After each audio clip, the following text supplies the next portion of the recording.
When I was younger, money felt like something you were supposed to be careful with, not something you were supposed to grow.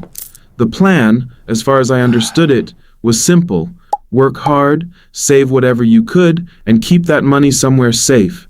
For years, somewhere safe meant a regular bank account.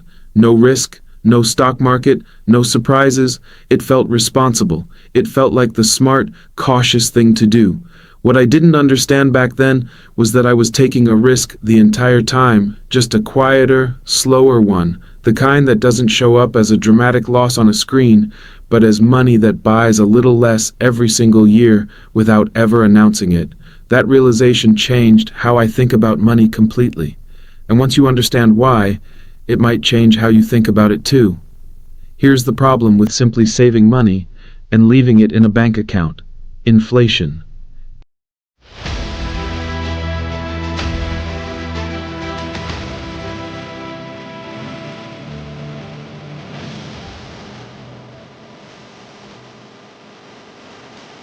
Inflation is the gradual rise in prices over time, which means the same amount of money buys you a little less each year that passes. Over the last several decades, inflation in the US has averaged somewhere around 3% annually. Some years it's lower, some years, like the early 2020s, it spikes much higher, but the long-run average sits in that neighborhood.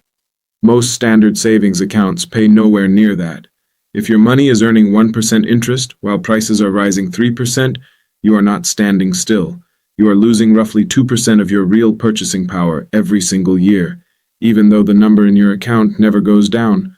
This is the quiet trap so many people fall into. Their account balance keeps creeping upward, so it feels like progress, but the actual value of what that money can buy is shrinking the entire time.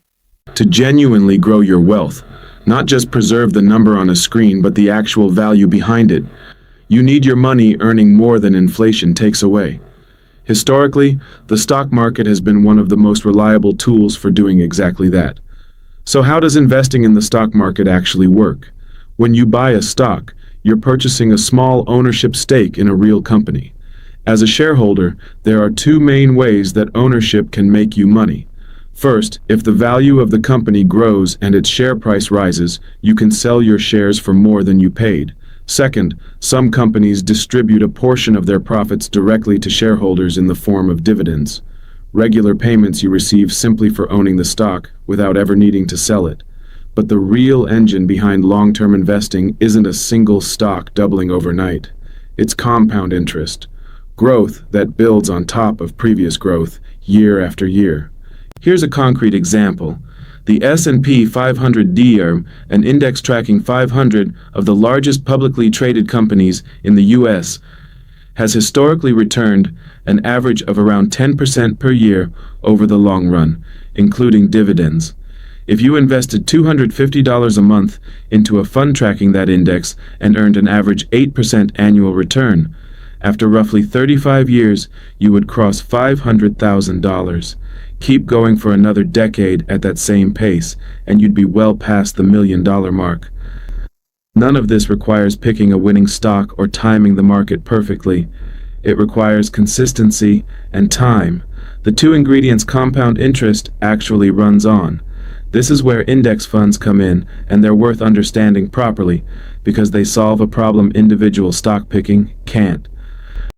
The S&P 500 Index Fund gives you a small slice of all 500 companies on that list at once, spanning roughly 11 different sectors, with no single sector typically making up more than around 30% of the fund. If one company in the index has a terrible year, the other 499 can absorb that impact. You're not betting on one company's future. You're betting on the continued growth of the American economy as a whole. The total stock market index fund goes even broader, covering nearly every publicly traded U.S. company, rather than just the 500 largest. It's about as diversified as a single investment can get, which makes it a strong option for someone who wants to invest consistently without checking in on individual sectors or company news. The Emerging Markets Index Fund takes a different angle entirely. It gives you exposure to growing economies outside the U.S., in countries that some analysts believe still have significant room to expand. This category carries more volatility than the S&P 500 or total market funds, but a small allocation can add diversification that purely US-based funds don't provide on their own. None of these require expert-level knowledge to use. You're not trying to outsmart professional fund managers, and here's the part that surprises most beginners. Most professional fund managers don't even beat these index funds consistently over the long run, despite charging much higher fees to manage your money actively. Here's the deeper truth that took me a long time to fully appreciate. The biggest risk in investing usually isn't the market itself. It's the years you spend not investing at all, waiting for some imagined right moment that never quite arrives. Markets will go down, and they always have, and they always will. There have been multiple serious downturns over the past few decades alone, and each one felt, at the time, like it might be permanent. But looking at the data across any 20-year stretch in market history, the broad market has consistently recovered and moved higher. The real danger isn't a temporary drop. It's pulling your money out in a panic at the bottom, turning a temporary paper loss into a permanent real one. And it's also the years lost, simply waiting on the sidelines, where the cost isn't a loss you can see. It's the growth that never had the chance to happen. There's also a quieter form of risk that almost nobody talks about, the risk of being too conservative for too long.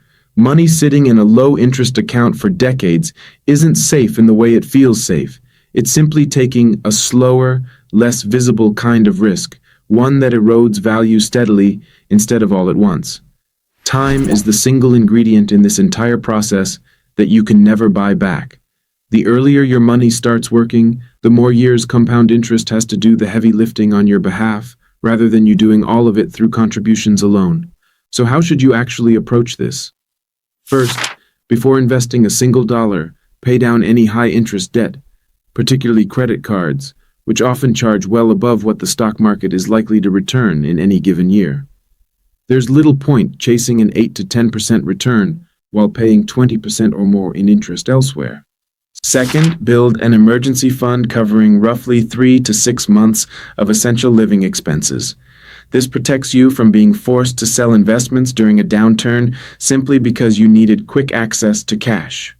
Third, once those two foundations are in place, start investing consistently, even a small fixed amount every single month. Consistency matters far more than the size of any individual contribution, especially in the early years. Fourth, lean toward broad, diversified index funds rather than picking individual stocks, unless you're genuinely willing to research companies properly and hold them through years of ups and downs. For most people, a mix across an S&P 500 fund, a total market fund, and a small allocation to emerging markets provides solid diversification without requiring constant attention. And fifth, decide your reasons for selling before you ever need to use them. A genuine emergency, a stock that's fundamentally underperformed for sound reasons rather than short-term noise, or hitting a specific savings goal you set in advance. These are reasonable reasons to sell. A scary headline or a red day on the market is usually not. The honest answer to why should you invest isn't about getting rich quickly, and it never really was. It's about making sure the money you work so hard to earn doesn't quietly lose its value while it sits there waiting for a safer moment that never actually arrives. Saving money protects what you already have today. Investing is what gives that same money a chance to grow into something larger tomorrow. The version of you 20 years from now is depending on a decision you make today.